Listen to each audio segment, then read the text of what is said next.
Good morning, all of you. Good morning. Am I audible to you all?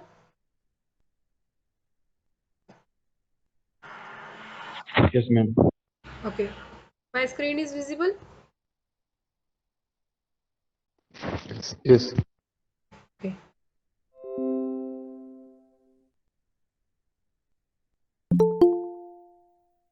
So, our today's topic, in previous lecture, we discussed the indeterminacy of the structure, that is static indeterminacy and kinematic indeterminacy of the structure. We discussed in previous three lectures.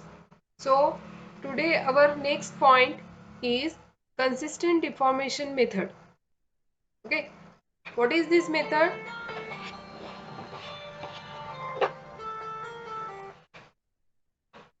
In this method, the condition equation of geometric coherence of a structure are obtained by superposition of displacements as caused by the applied load and individual redundant reaction.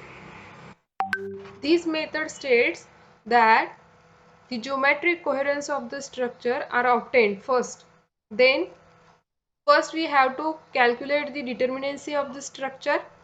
On that basis, we decide the redundant reaction of that beam, frame or truss.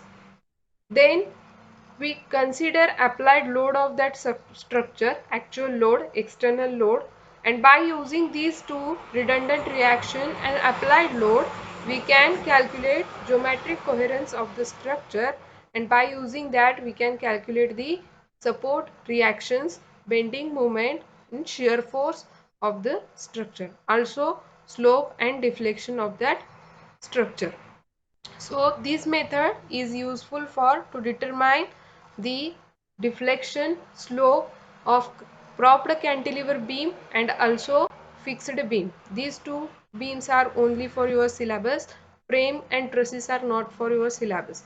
So only we discuss propped cantilever beam and fixed beam.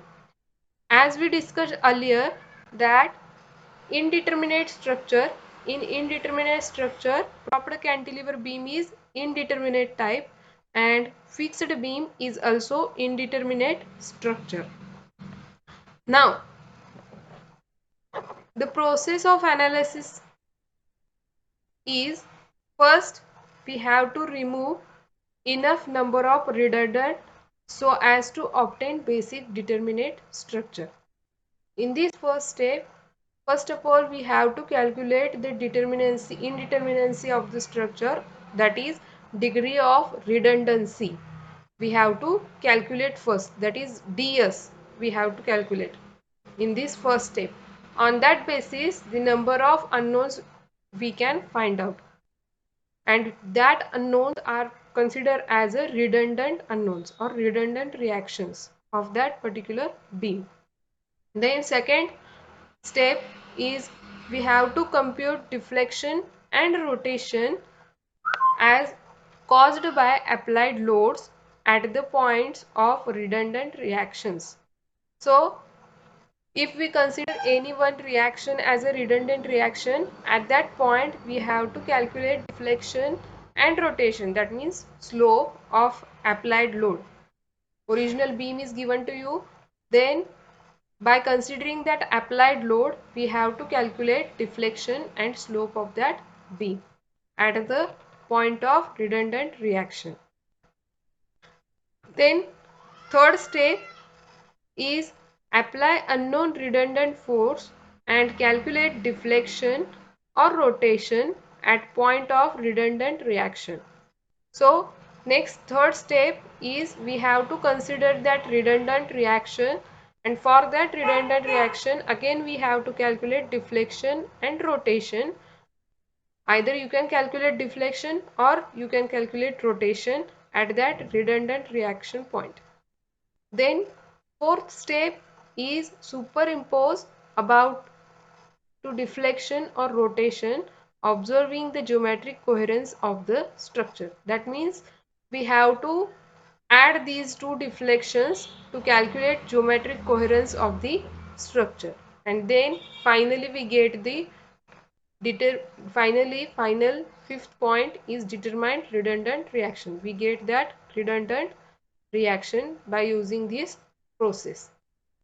So here we discuss one propped cantilever beam as an example. In this beam, one end is fixed, other end is propped type.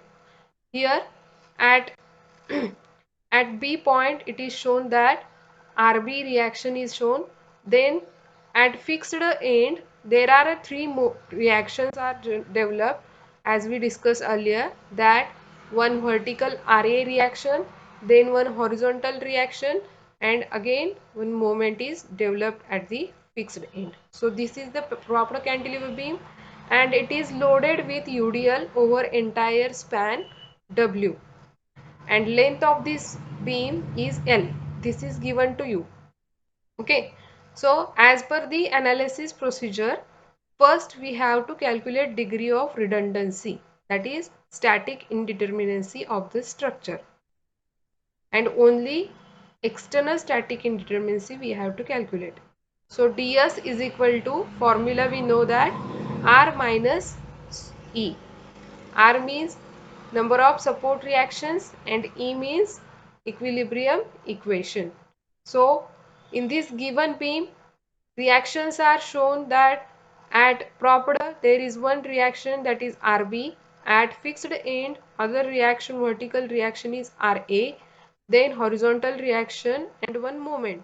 But as per the loading conditions, we know that if there is a beam and it is loaded vertically, only vertical loads are applied on the beam and supports are at the same level, then the horizontal reaction we neglect from that beam.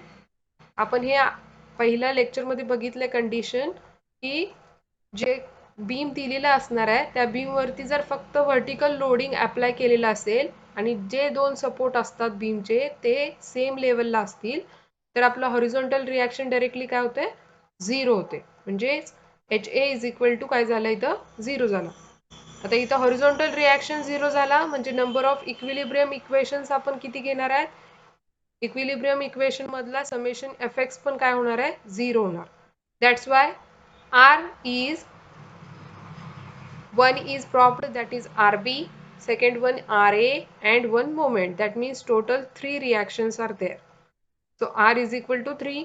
Then equilibrium equations are only 2 because summation fx is get 0. That's why E is equal to 2. So degree of redundancy we get, that is 3 minus 2 is equal to 1.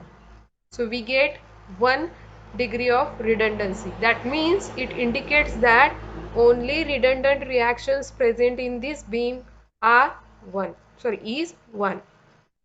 So first step, we have to convert this indeterminate structure into determinate structure. We know that the simple cantilever beam is the example of determinate structure, right? So make this beam as a cantilever beam, remove this propped reaction RB. So here we can consider RB is redundant reaction. Then again draw the beam removing RB, only cantilever beam is there. Then AB cantilever beam, B is free and UDL is act, that is given intensity of UDL is same. So this beam is nothing but the determinate beam under external loading. We know that the simple cantilever beam bend like this and the deflection at free end we get, which is denoted by YB. So it is YB deflection at B. Then we have to consider redundant reaction and remove all external loadings from the beam. Again we draw the beam with considering redundant reactions, that are RB.